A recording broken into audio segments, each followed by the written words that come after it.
Hello, everyone, and welcome to our Importance of Empathy event. My name is Monica Pereira, and I am the marketing specialist at Inception. Before we get started, a quick review of our Zoom platform. You can use the Ask a Question box to type any questions throughout the event, and at the end, we will have our Q&A portion. And we tonight we have our Chief Compassion Officer, Dr. Ali Domar, and she is also a world-renowned fertility psychologist. So we have her tonight to discuss the importance of empathy. So, all right, and let's get started. Hi, everybody. I'm Ali Domar, and I'm the Chief Compassion Officer for Inception, and I'm also the Director of Research for Inception. And I was actually at a meeting today, and I said it's basically like I split my brain in half as I'm a clinician to take care of patients, and the other half is a researcher. And I'm going to talk about empathy. Can you have the next slide, please, Monica? So I want to talk about empathy from 2 points of view. I mean, I spend a lot of my time training our physicians and our nurses and our staff on empathic communication and how to communicate with patients in an empathic way, because there's been a ton of research on how much patients appreciate being communicated in that way, and how much more effective it is to teach patients what they need to know about their workup and their treatment if they're communicated with in terms of empathy. But I sort of wanted to start this by talking about self-empathy. I've been working with infertility patients since probably most of you were born. I started in this field in 1987. What is that, 37 years? Oh man, that makes me feel old. Anyway, so I want to talk about self-empathy first, and then I want to talk about how you could use empathic communication with other people in your life. And as opposed to having sort of a general Q&A, I'm suggesting at the end that you throw suggestions at me or vignettes at me, and I could give suggestions on how to communicate with an empathic, spirit. So basically, and this is just not unique to me, but pretty much every research study ever done has shown that most people, if not every person going through infertility, has some degree of depression and or anxiety. Next slide, please. And it was interesting because until this study came out in 2004, a couple studies shows, fertility patients are the same as anybody else. And as I said, I've been working with patients for a long time, and I'm like, no, infertility patients are suffering. They're suffering psychologically. And it's not that their psychological symptoms cause their infertility, is that their infertility is causing their psychological symptoms. But for the first time in 2004 was the study where they interviewed women who were seeing an infertility specialist for the first time. So they'd been trying on their own, and this was their first time seeing a physician. And of the 122 women in the study, 40% had anxiety followed by depression. And again, these are not people who had these issues before they started trying. This was the number of people who were depressed and or anxious simply from trying. They hadn't had a workup, they hadn't had treatment, it's simply from trying. Next slide, please. And this is a study done by Lori Pash at UCSF. And this is probably my favorite study to quote because it included women and men. And unfortunately, most of the research out there was just on women. And, when a couple is going through infertility, it does impact both of them. And what this showed was, in terms of depression, more than half of the women who were seeking treatment had scored in the psychiatric range for depression, and about a third of the men also scored in the psychiatric range for depression. And the majority of both women and men scored in the psychiatric range for anxiety. And so, the question I ask physicians is, how serious is the depression, and should be worried about patient safety? And in fact, the research shows that about 10% of women who are going through infertility, have thoughts of hurting themselves. And so I and pretty much everybody in the field needs to take these symptoms seriously. And so if you find yourself feeling so depressed, you really do need to tell your physician, tell your primary care physician, because as I said, as you can see from this data, 75% of women are anxious and 57% are depressed. So that's the norm. But you don't want your depression to get to the point that you're thinking of hurting yourself. Next slide, please. So I participated in this study. I, at that point, was working at Boston IVF. And I don't know how many of you know this, but when COVID hit in March of 2020, Boston was hit very, very hard because there was a meeting at, I'm blanking on the name of the company. Anyway, there's a meeting of a biotech company. They specialize in MS and Biogen. Thank you. There's a meeting in Biogen, an international meeting at a hotel in Boston in early, probably the first or second week of March of 2020. And there was one of the scientists came from China, and the 70-something people were all in a room together for 2 days. And it turned out after the fact that the woman who came from China had COVID. And they later found that single case of COVID led to 300,000 cases. So Boston was hit very hard, very early in the pandemic. And so the Board of Health actually shut down all infertility centers. And so our patients, because I was working at Boston IVF at the time, were extremely distressed. I mean, any cycle that had been started, an IVF cycle, they would do retrievals, but they would not do transfers. They were not doing IUIs. And so when we did a survey of over 2,000 of our patients, we found that about a third of them were anxious, about a little over 10% were taking anti-anxiety medication. 1 out of 4 had prior diagnosis of depression, and 11% were taking antidepressant medication. So this really fits in with what the UCSF data showed. But when we asked them to sort of compare infertility to COVID, and you have to remember, this was literally in April of 2020, when I remember being terrified of going to the grocery store. I mean, you really felt like you were going to war when you stepped out of your home. And our patients said that infertility was their most frequent stressor over COVID.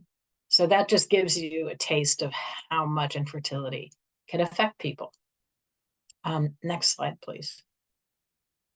So for those of you who have heard me speak before, I talk about this every time. I'll go over it again. And if you've heard me before, I'm very sorry. But when one is going through infertility, it affects every aspect of their life. And it's unlike any other disease, because it really does. And by the way, infertility is a disease. It was the World Health Organization has classified it as a disease. And because it says a disease, every insurance company should cover this. And, that's a fight that Resolve and ASRM are fighting every day. So it affects your relationship with your partner, because I have never seen a couple who reacted to infertility in the same way at the same time. In a heterosexual relationship, you tend to see women want to talk about it more. Men tend to be more problem solving. But the biggest issue that I have seen in my career in terms of how it affects a couple is that women who go through infertility often become very, very sensitive to other people getting pregnant. And it's almost like a phobic response to pregnancy announcements, which in my world is a normal way of reacting to pregnancy announcements. And for whatever reason, men just don't tend to have the same reaction. And so, the couple's invited to a party and he wants to go, and she suspects that it's actually a party to announce a pregnancy. And so she doesn't want to go. And so they fight about it. Or, he wants to go to a barbecue that friends are having and she doesn't want to go because the hostess is pregnant. And so that can cause, discussion between the two of them. And, in general, women sort of seem to be ahead of the male partner. Like, they want to see a doctor first, and they want to get a workup first, and they want to start treatment first. And so when I talk to couples, the woman says he's holding me back, and the man says she's pushing me to make decisions I'm not ready to make. I also think most men, when I get them alone, will say they are just as distressed as their partner, but they feel they have to be the rock. They have to support their partner, even though they're suffering inside. But also a lot of men feel if just given enough time, they're quite sure they can get their partner pregnant. And so it often takes some convincing to get them to agree to see a physician and to start treatment. It can affect your sex life because both members of the couple can start to associate sex with failure. A lot of women only want to make love mid-cycle. And if they start moving on to IUIs or IVF, they, why bother having sex? And, I was actually just talking to a man the other day and he said, my love language is sex. And so if your sex life becomes just about trying to make a baby, it gets hard, especially for men who that's how they express themselves. It can affect your relationship with your families if your siblings are getting pregnant and your parents are becoming grandparents. In my view, sibling rivalry never dies. And it may be very painful to see your parents go crazy over your nieces and nephews when it's really hard for you to see that your siblings are easily getting pregnant and you're not. Same with your friends. The problem is when people get pregnant and have babies, that's what they talk about. And if they haven't been through infertility, they probably don't understand why it's hard for you to hear about pregnancy and kids. It can affect your job or your career. Because of timing. If you're doing a cycle and you need to be in the clinic first thing in the morning, if you're a teacher and you have to be in your classroom at 7:30 in the morning, you're going to be late for work. You can't travel for your job if you're mid-cycle.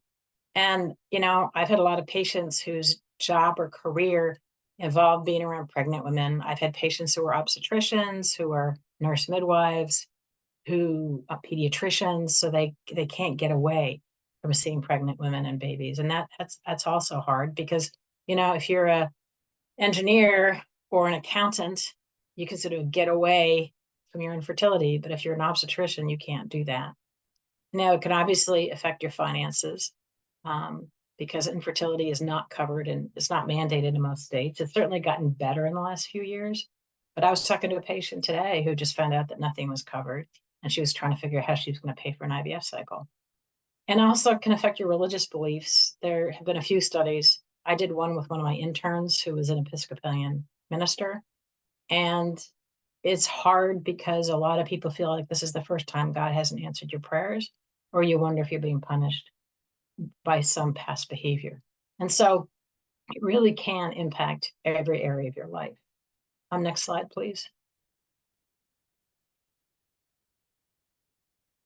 So in addition, women are in effect blamed for their infertility, even if it's a male factor infertility. And in fact, I listened to a talk the other day and someone talked about the infertility being the woman's fault. And that really bothers me because infertility is never anybody's fault. As I said before, it's a disease. It can be a physical disease in the woman or in the man or in both, but it's nothing that you did. I mean, there's almost nothing that one can do that can cause infertility per se. As I said, it's a disease.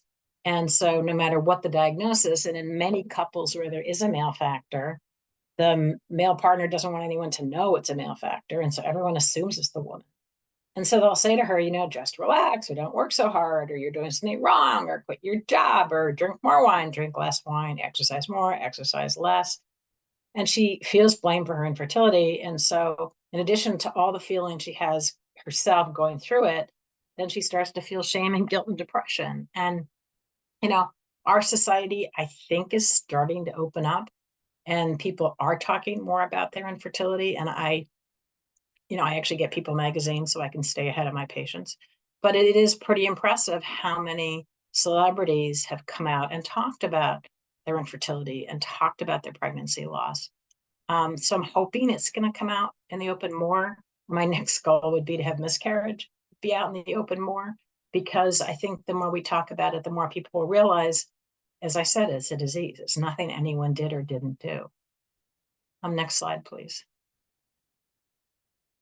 So in terms of self-empathy, which is the whole reason I'm talking about this, if you feel sad or you feel anxious, in my world, it means that you're having an entirely normal reaction to infertility.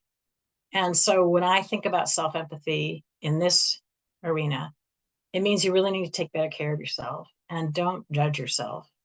And most every patient I've had, and I've probably seen 10,000 patients in my career, we all have these negative self-talk.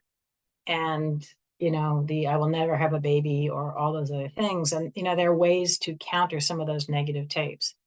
But what I tell all my patients is when I talk about self-empathy and self-care, you need to make decisions that will take care of yourself the best. Which means if you don't want to go to a baby shower or a gender reveal or a newborn hospital visit or a baptism or a bris or a first birthday party, don't go. You know, 5 years ago, when a patient would say, "Oh my God, you know, it's my cousin's baby shower. I have to go. I love my cousin. She's like my sister." I'm like, but if you don't want to go, that morning you develop a stomach bug. All you need to do now is say you've been exposed to COVID and, you know, get a lovely gift. It's very easy these days. You don't have to go to a baby store. You don't have to do anything like that. You can simply, my favorite thing for my patients is to go online and get the books that you loved as a kid. So personally for me, Blueberries for Sal, Harold and his Purple Crayon, Goodnight Moon. And so, you know, a lot of people don't think to give books, but, you know, pick out the books you love the most and send those. And if you don't want to go, don't go. Please don't go. When this journey is over and you have, you know, completed your family building journey, if you want to go to those things, you can. If you want to go to these things now, I mean, I have some patients that are perfectly okay going to baby showers and gender reveals and everything else. I have other patients who have never met a niece or nephew who was born 2 years ago. And, you know, that's a little hard. And I try to support them to maybe do some kind of visit, but you have to take care of yourself. And so, in terms of self empathy, you need to figure out what you do and don't need and follow your instincts. And just remember that this is a temporary crisis. You will not be going through infertility your whole life. You'll be going for a short period of time. And this is actually a good time to learn out what your needs are and how you can meet those needs. Next slide, please. So what about empathy for others? So when I told somebody the other day that I was doing a webinar for infertility patients on empathy, they're like, well, what kind of empathy? Because I'm known for training healthcare professionals. And, you know, the first thing I thought of is, as I said earlier, you know, if you're a female person watching this webinar, my guess is that your partner is suffering as well. And again, they're probably trying to be strong, but especially if your partner carries the infertility diagnosis, which is almost half of all infertility cases now, is a male factor. So for your partner who probably is struggling, and again, especially if they're carrying the diagnosis or anyone in your life is struggling, and I can guarantee you, you know lots of people who are struggling. So in order to convey empathy to somebody else, you have to understand what their feelings are and make sure that they know that you hear them, that you hear what their feelings are. But the most important thing one needs to know is you don't need to agree with that person's point of view in order to convey empathy. And you don't even need to like the person to convey empathy. And, you know, I talk a lot to employees of infertility clinics. And they say, well, if a patient has had 2 miscarriages and I've never had 2 miscarriages, how can I show empathy? And again, you don't have to have that experience, but you have to understand the pain and the suffering the other person is going through. And you need to make them understand that you hear what they're going through. And you can indeed convey empathy, even if you don't like the person. Next slide, please. So how do you convey empathy? I mean, this is sort of a basic do's and don'ts. So if you're in the same place as a person, not on the phone or, you know, over a Zoom, you want to use appropriate body language. You know, if you sit on the opposite end of the room, that's going to convey you're not really interested in hearing what they have to say. So if you're in the same physical spot, just sit near them. You don't have to be touching them, but just sit near them. If at all possible, don't have furniture between you. I mean, this is something I tell physicians, you know, when they are having a conversation with a patient, don't have physician desk patient, you know, take a chair. And in fact, in my old office where I was actually seeing patients live, I rearranged my office so that when I saw patients, my desk was behind me. And so my patients were right in front of me. But if you're talking to a friend or family member who's struggling with something, try not to have furniture in between you. And, lean forward. It's very easy to lean forward when they're speaking, put your hands on your knees and lean forward because it conveys to them that you're really listening to them. And this is one thing I learned in like day one in grad school: don't cross your arms. I don't care how cold you are. And this is a habit I have because I live in Boston and it's freezing here. Don't cross your arms because that conveys distance and coldness. And if you ask any of the physicians or nurses that I've trained, the number one way to convey empathy is to make eye contact. And I'll just tell you a funny story, which is how I learned this. When I was being trained, there's a subsidiary of Mass General Hospital called Empathetics, and they're the ones that go into hospitals and healthcare systems and train physicians and nurses. And so I was being trained to be a trainer by Dr. Helen Reese, who is the head of the whole thing and probably at least the US expert on empathic training and empathic communication. And for whatever reason, I was the only person being trained that day. And so she and I were in this little tiny room, and I was extremely nervous because she's very well known. And all of a sudden she turned her head like this and said, "Allie, what color are my eyes?" And I had been so focused on taking notes and looking up things in the workbook that I hadn't noticed. And she said to me, "Never have a conversation with anybody unless when that person or you walk away, you can tell somebody else what color their eyes were." And so I would tell you, whenever you have a conversation with somebody, make sure you know what eye color they have, because it means you made eye contact and it conveys empathy. This is a big one. Don't look at your phone when they're talking. And I know that sounds obvious, but it shocks me when I go to restaurants and I see people. I mean, first of all, you see families and they're on their phone, but I'll see people having a conversation and like one person sort of going like this. When you're having an important conversation with someone, put your phone away, put it on silent and put it away. And just make sure they know you're listening. So I actually, with patients and with couples, I do this exercise called paired listening. And you could, if you have a partner, you can try this where, each person talks about 5 minutes. So one person talks for 5 minutes, the other person talks for 5 minutes, then they can share. But while one person is talking, the other person has to simply listen. They cannot interrupt. They cannot ask questions, but they also can't be thinking, I wonder what's for dinner tonight. And I wonder who's going to win the basketball game. And wow, I really need to do laundry. No, when that person's talking, 100% of your attention is on what they're saying. And it's very, very powerful. And being a good listener, people will like you more and they will understand that you're trying to convey empathy. And I remember years ago, when I was teaching this to a group of my patients, one of them happened to be the editor of a very well-known newspaper. And she said, because she was the editor at the time, that when people are ticked off at the paper for covering something or not covering something, she was the one that took the calls. And so before she learned this, someone would call and say, blah, blah, blah, and she would interrupt them and try to explain and defend the paper. But after she learned this, she would just listen. And she said within 30 or 60 seconds, they would say, "Oh my God, thank you so much. I really appreciate." And I think most of us are just not used to being listened to. And so if you want to convey empathy to somebody else, or if you want empathy from somebody else, just make sure that you are listening to them or they are listening to you. Next slide, please. So what are don'ts in empathic communication? Interruption. And I come from a family of interrupters. I'm married into a family of interrupters. It's not good.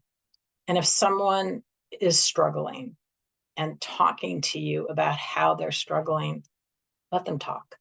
And you might feel like they're talking forever, but the more you communicate that you are listening to them in an empathic manner, the more they will recognize they're being listened to and they will stop talking. Don't minimize their feelings. If someone's going through something that's challenging for them and you feel it's nothing compared to your infertility, which honestly, after working in this field for 37 years, I think very few things compare to infertility. In fact, I published a paper years ago that showed that women with infertility had the same level of anxiety and depression as did women with cancer, AIDS, or heart disease. So as I said, I think infertility, obviously is way up there, but don't minimize their feelings. I mean, if their cat just died and you just had a miscarriage, Obviously, having had a miscarriage is 1,000 times more challenging in my mind, although I did just lose my dog, so I get the animal part. But, don't say to them, you lost a pet. I mean, just don't minimize their feelings, because for them, their feelings are real. Don't be patronizing, obviously. Don't interrupt. And I said that twice because I really want to really emphasize you shouldn't interrupt. And don't finish our sentences, because that's as bad as interrupting. Don't change the topic. I mean, if someone's going on and on and on about their cat dying, they need to talk about their cat dying. And don't share your own experience. I mean, I think we all have friends who do this, that you have some crisis in your life and you share the crisis with the person, and they're like, oh, I know exactly how you feel. And they go on for the next 2 hours about their crisis, which in all honesty wasn't nearly as bad as your crisis. So, I was talking to a new patient today who had just had a miscarriage. And she was saying that, I don't want to hear from people who say they know how I feel unless they've had a miscarriage. And I'm very honest. I had a miscarriage, and I told her that, so I know exactly what it feels like. But don't share your own experience unless it's really relevant to that person. Next slide, please. So what can you do? And this is, something that I learned in shrink school. When I see a new patient and I get their whole history, at the end, I will summarize what I heard them tell me. And obviously you're not a shrink and you don't have to do this with your friends, but if a friend's in crisis, you can say, wow, it sounds like this has been a really hard month for you, and sort of summarize what you heard the person tell you. And what this means to the person is that you were actually listening to them, and listening pretty much instantly conveys empathy. Next slide, please. So when you have conversations with people and you are trying to be empathic, do you feel that you're perceived as being empathic? I mean, do your friends tell you you're a good listener, or that, you're warm and you're supportive? What's the kind of feedback you get from other people? Do they seek you out because you're a good listener and you're empathic, or do people sort of avoid sharing their crises with you? And, I'd say, if you feel you have been practicing empathic communication, what's easy for you and what's hard for you? I mean, as somebody who, as a shrink, you'd think it'd be really easy for me to be a good listener, but there are times where I do want to interrupt and help them problem solve. So for me, it's challenging if someone goes on and on and on, even though in my head, I've sort of come up with what I think is an empathic response. And, I'd like you to think about, for you, what do you think are going to be your roadblocks that are going to keep you from practicing self-empathy and empathy towards other people? Next slide, please. So the bottom line is, when you are going through infertility, in my mind, you need to practice self-empathy every day. And you need to self-nurture, and you need to just take really, really good care of yourself, because this is a life crisis. Most people, when they're going through infertility, say that it's the worst thing they've ever gone through. And so you want to practice self-empathy on yourself and practice empathy with others every day. Next slide, please. So as Monica said, I always welcome questions. I grade my talks based on how many questions I get. And if you can suggest scenarios, maybe I can give some tips on incorporating empathy, either self-empathy or empathy with others. Absolutely. And I can, get started with scenarios. As our Q&As get started, and we do have, if you click on that icon at the bottom with the two little thought bubbles, then you can enter your Q&As on there. But first scenario is, many people are either at that age already or getting to that age where, their friend group is getting married and having kids and whatnot. And many times, you're either that friend, or you are that, or a friend, like, for example, you know that a specific friend struggles with infertility or has endometriosis, or it has something, that is making it a little bit harder for them, but they kind of keep it to themselves because they don't want to not be happy for their friends. They are, of course, always happy for the friends. So how can you really be empathetic and show the support to that friend when they're always the kind of the sunshine for for the friend group and the one that's always there for you? How do you kind of balance that? That's a really good question because, there are some people who feel the need to always have the happy face. And if it's you or if it's a friend of yours, I mean, sometimes if you have a friend that you suspect is suffering and denies it, I think perhaps better to communicate in writing rather than sort of putting them on the spot. So I would never say to somebody, I know you're going through a hard time, confess it all to me.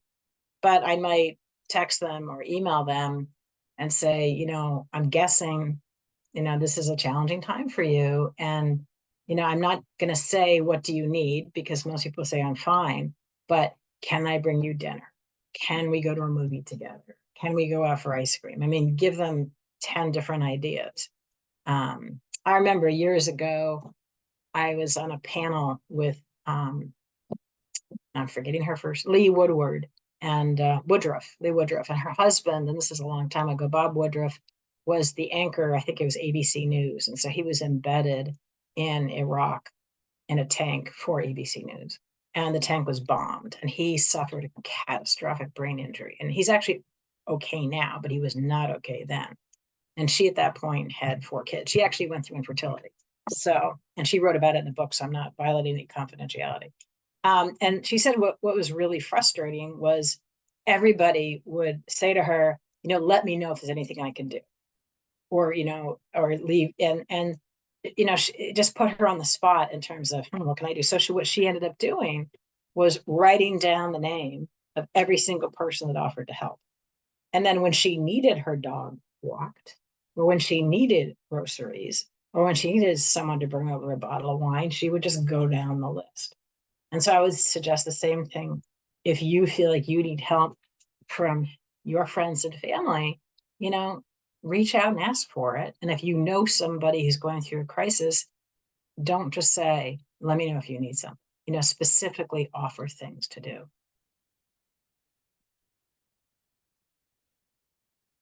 And we do have someone here that really is wanting just kind of some guidance. So they did mention that they've had 2 miscarriages and are interested in possibly doing IVF. So do you have any coping or words of wisdom that you'd like to share with them, and anyone else that may be kind of on the same boat as far as going through things of this nature? So I think I did a webinar about 6 months ago on pregnancy loss. I hope I did. I'm pretty sure I did. Didn't I? Yeah. And I've seen a lot of patients who've had losses, including my new patient today. And again, I think our society is idiotic because we pretend that pregnancy loss never happens. And, women are told not to tell anyone they're pregnant till 12 weeks, so that if they have a loss, they don't have to embarrass anybody by telling them. And I remember both my sister and I had miscarriages, and for whatever reason, both of us had told people we were pregnant as soon as we were pregnant. And so then we had to tell everybody we had miscarried. And both of us had the same experience, that people came out of the woodwork. Like one of my best friends, it turned out, had a second trimester loss that I didn't know about. And so I found it incredibly helpful when I shared what I had gone through, that they shared their experiences. And so I think if you've had a miscarriage and you feel okay telling people, you will be shocked how many people have actually had losses. It's interesting.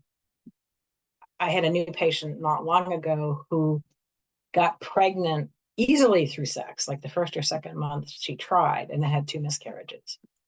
And I realized that people in that situation who get pregnant easily but have had pregnancy losses, sort of are really infertility patients, but they're kind of a no man's land because,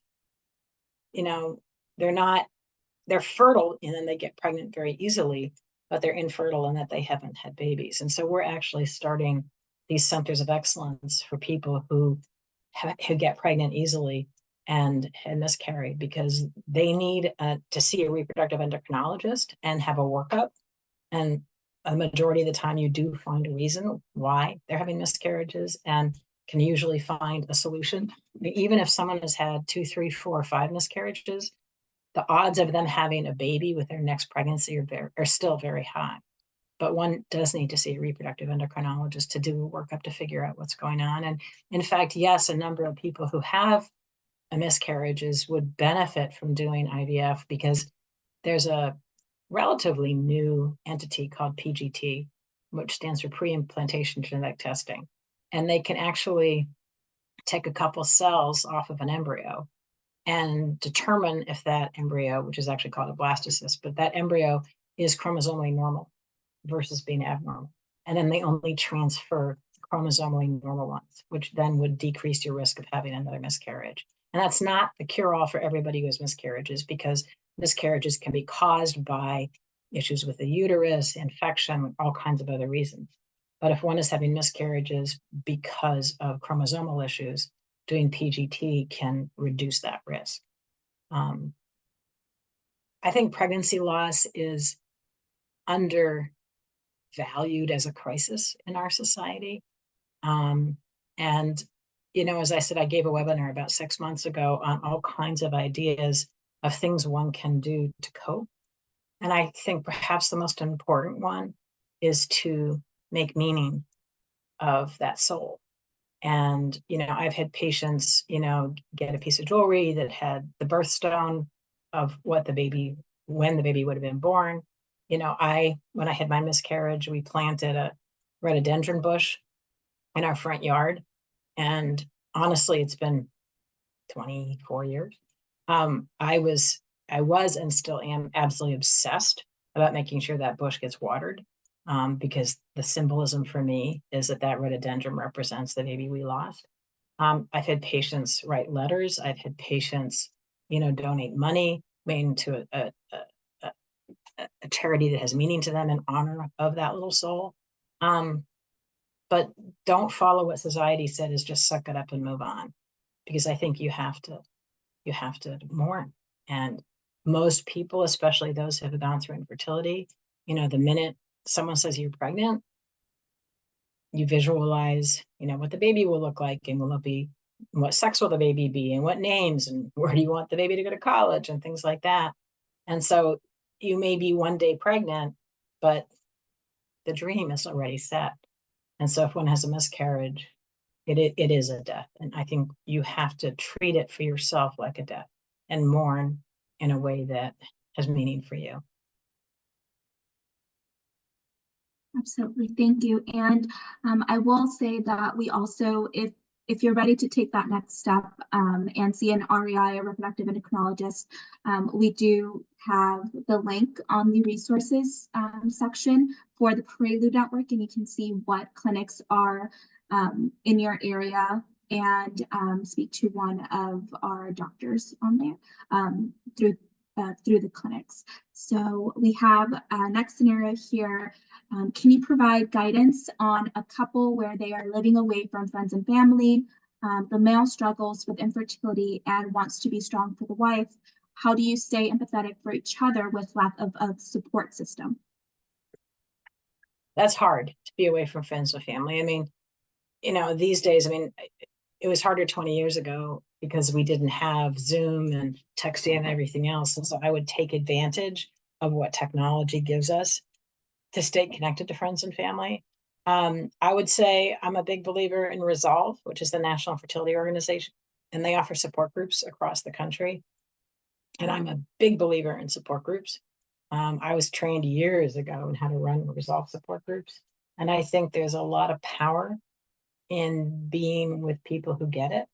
I'm a bigger believer in mind-body groups. And so if there's a mind-body group in your area, I would also recommend that you take advantage of that, where you are in a group of women where you get the support, but you also get a lot of coping skills and techniques and strategies that you can use to help yourself feel better. And, you know, especially if you're new to your area, you know, if you are a person who has religious or spiritual beliefs, you know, joining a church or a synagogue or a mosque or whatever fits in, that's a good place to meet people and to get support. But I think joining a support group, even if it's virtual, could really help you. There are also in this country, last I heard, 703 mental health professionals who have special training in reproductive medicine. And you can find them. ASRM is the American Society of Reproductive Medicine. And so if you go to asrm.org, you can go to the mental health professional group, and they list all the mental health professionals by state. And in fact, now, because we're looking to hire many of them, there's this new entity called PsychPack, where if someone, and I believe it's just for psychologists, if you're in one of the PsychPack states, and I think there's 37 PsychPack states, that you can actually, even if you live in Florida and you see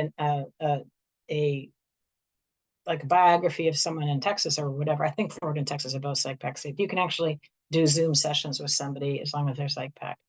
And in fact, I was just talking to a patient, this new patient today, who has been trying very hard to find a therapist she likes. And I was explaining to her, and I don't know if she likes me or not, but I was explaining to her that, you have to find, if you decide you want to see a therapist, you need to find one where there's chemistry. And it's like any other relationship. And I was talking to another patient today who was saying that I had seen this person's wife and that I was too direct for her. And she needed somebody more grandmotherly and soft. And I understand that. I think you really, if you decide you need to see a therapist, it needs to be someone who fits with you and your style. But there are a lot of people out there that can support you and give you tips and strategies on how to handle this journey in a way that protects you better. And so another scenario here is how, and then this one's a little bit trickier because it's related more to how you would ask for support or empathy when it comes to work. So for example, how would you talk to your manager, or sometimes that's very personal things, and it's you have to be at these especially if you're going through an IVF cycle, you have to be at these clinic appointments very early in the morning, or timed shots, and doing all of those things. So how do you ask that while not kind of going over that work life balance? Yeah, I mean, coworkers I think one of the good things, if one can say this, about infertility now impacting 1 in 6 people, is that no matter who you tell, they're probably going to know somebody, if it's not themselves, going through infertility.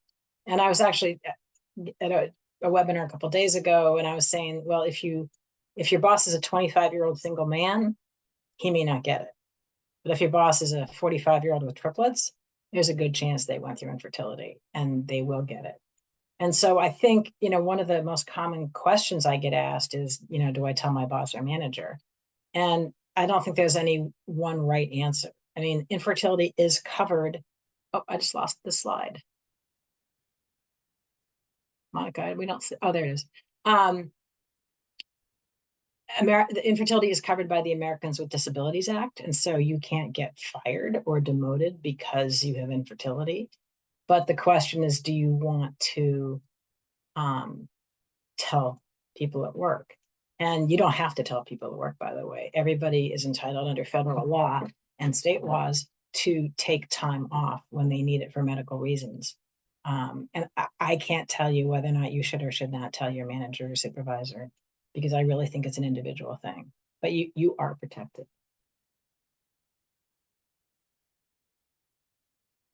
There you go. Sorry. And we do have another question. Is there a specific website that people should go to find a fertility mental health professional in their area? Or is there just one overall that has a giant directory? So there's a giant directory. If you go to ASRM, the American Society for Reproductive Medicine.org, and you look under its MHPG, so the Mental Health Professional Group, there should be 703 mental health professionals listed who all have specialized training and an interest in reproductive medicine, and probably about half of them have been through this themselves. You can also go to the Resolve website, which is resolve.org, so resolve.org. And I actually don't know if they list mental health professionals. I know they used to, that you could actually be a professional member, which I used to be, but I don't know if they still list them. So I think the best bet, if you can't find someone through asrm.org, is to ask your infertility doctor or ask your infertility nurse or ask the infertility front desk, because most clinics have a relationship with one or more mental health professionals. And they actually have to, because if someone is doing third party, which is donor egg, donor sperm, or surrogacy, people who do that have to, according to ASRM guidelines, see a mental health professional. So every clinic has a relationship with one or more mental health professionals who also usually offer counseling. But, you know, I was actually talking to a new patient a few days ago, and she was saying that she was seeing a therapist who, you know, said she understood infertility, but didn't know what an IUI was. And so if someone says they specialize in infertility, they should know what an IUI is. You know, I think it's easier if you're going through this to see somebody who really gets it and understands PGT and IUI and all the other acronyms that we use, but just also really understands the normality of these symptoms. And I remember when I ran my very first Mind Body group, because I was still a postdoc, I was running it with a social worker who was very experienced in running groups. And we were reviewing the psychological test results of all the patients who are going to be in this group. And he said, "Oh my God, we can't run this group. These women are all too depressed." And my response was, no, they're having an entirely normal reaction to infertility. So you really want to see somebody who does understand the psychological impact of what you're going through, both infertility and pregnancy loss. Absolutely.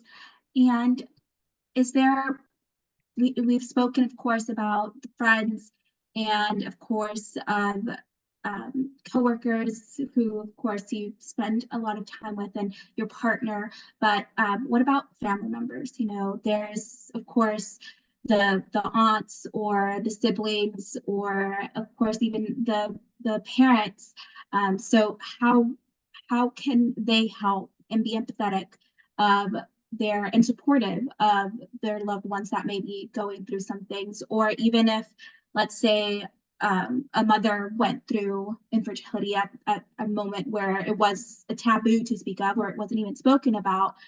So can you share a little bit about that too?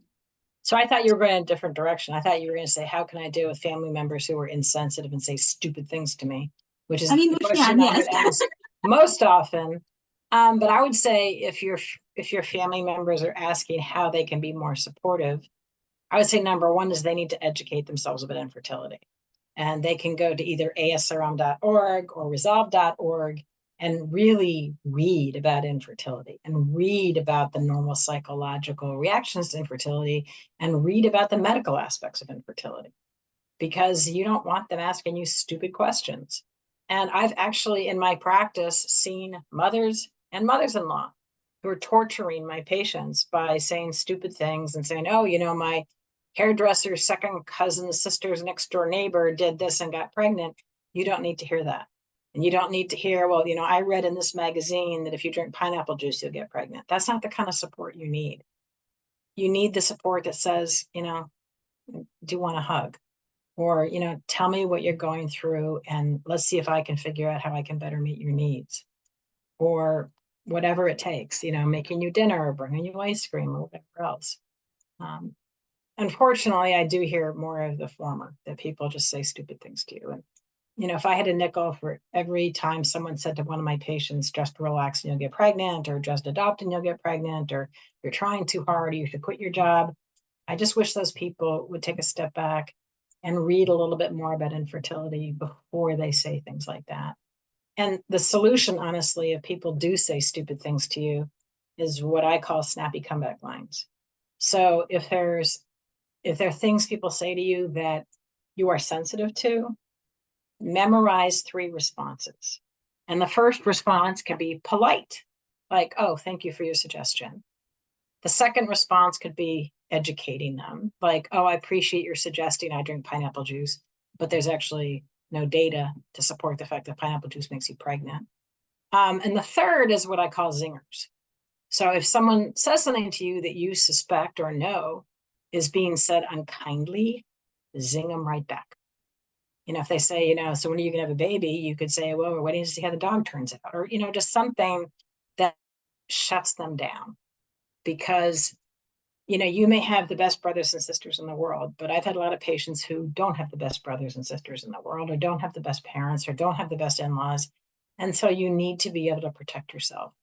And so polite responses, educating responses, and zingers will keep you insulated and make you feel prepared and more in control when people say things to you that bother you.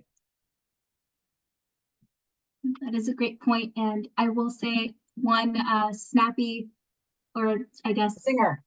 that I heard recently is just taking a pause and saying, what an odd thing to say out loud. Just to really make them understand that, that should have been an internal thought, or not a thought at all. I know an infertility doctor who herself had to go through IVF and actually has twins. And she says, people will say to her, oh, did you use IVF to have your twins? And this is in front of the twins. And she'll say to the person back, well, that's like asking me, or I'll ask you, what sexual position did you use to conceive your children? I mean, it just really just humiliate them back. And I know that's probably not very kind, but I think it's very clever. There's some people who just don't think, but there are people who are unkind. And, I'm the kind of person that if someone says something unkind to me, 3 days later, I think of a response. Like, I don't think on my feet. I'm still in the phase of my life where I want everyone to like me. And so it always catches me off guard if someone's unkind to me. But if you can memorize some of these snappy comeback lines, you'll never be unprotected. Absolutely. And I know that we are coming pretty close to time. So please, if you have any other questions, go ahead and send them in now. Allie, I don't know if you have any other encouraging words.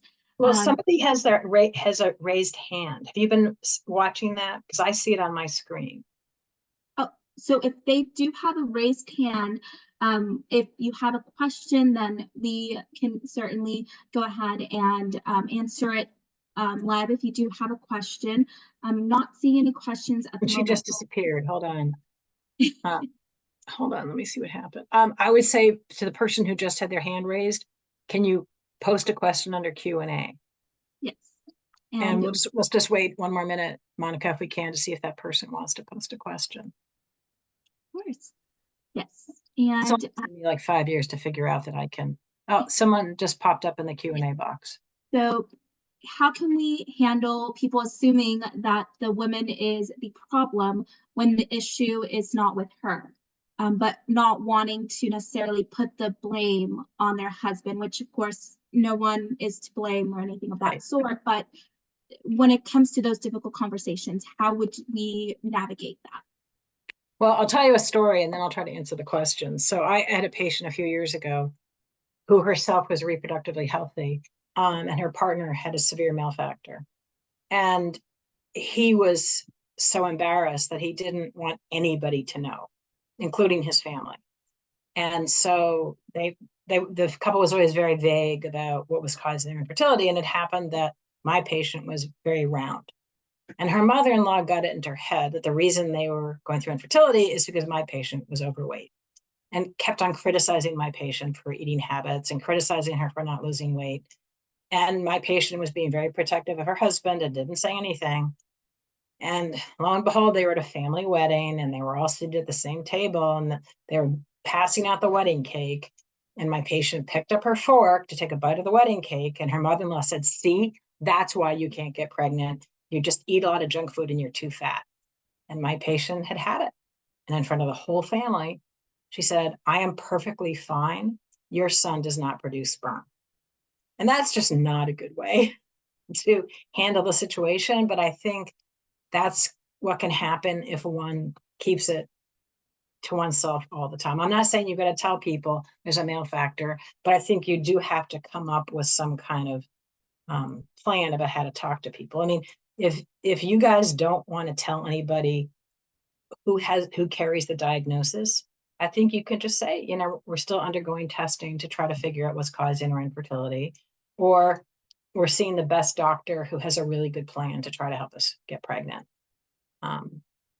it's delicate. And in fact, before this webinar started, I suggested to Monica that we do a webinar on male factor infertility, both from the physical aspects as well as the psychological aspects, because no one ever really talks about, no one talks about how men feel during infertility in general, and they sure as heck don't talk about how men feel when it's a male factor. And I think we need to try to bring that out of the closet and just talk about what it can be like for men and what men and the couple can do to support him better. Absolutely. And one last question is, I know that you shared that it's sometimes not perceived the best when you're trying to share a story that may be a little bit similar to them, or trying to find some common base to maybe, yeah, I forgot what the saying is, but a burden shared. The burden shared is halved. Yes. So how can you really show empathy in that way, if that is one way that you're trying to, or how would you navigate that to where you're wanting to relate to them, but also not undermine what they're actually feeling? Well, I think what one can say is, what you don't want to do is one up them, because everybody knows somebody, no matter what you're going through, they're going through something worse in their head, which is very annoying. But I think if somebody is going through, anything that makes them struggle, I think you can say, I know, and I'll say this to people who are going through things that I've never been through. I am not going to pretend to tell you that I know how you feel. But when I went through blah, blah, blah, this is what helped me cope. Or when I went through blah, blah, blah, just talking about it to someone who was a good listener helped me, or something like that, so they know you've suffered as well, but you're not trying to one up them in the suffering contest.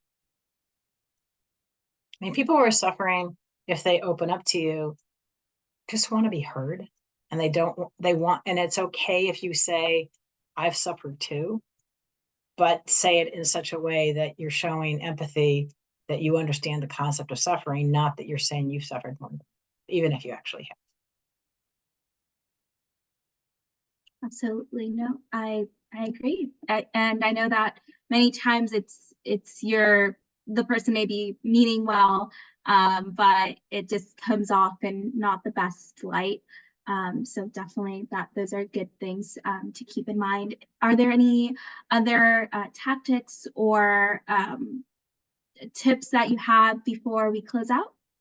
Well, I would just say, if I hear that a friend or family member is struggling with something, before I talk to them, I actually try to do research on like real websites like the CDC or government websites, or something that actually has good information.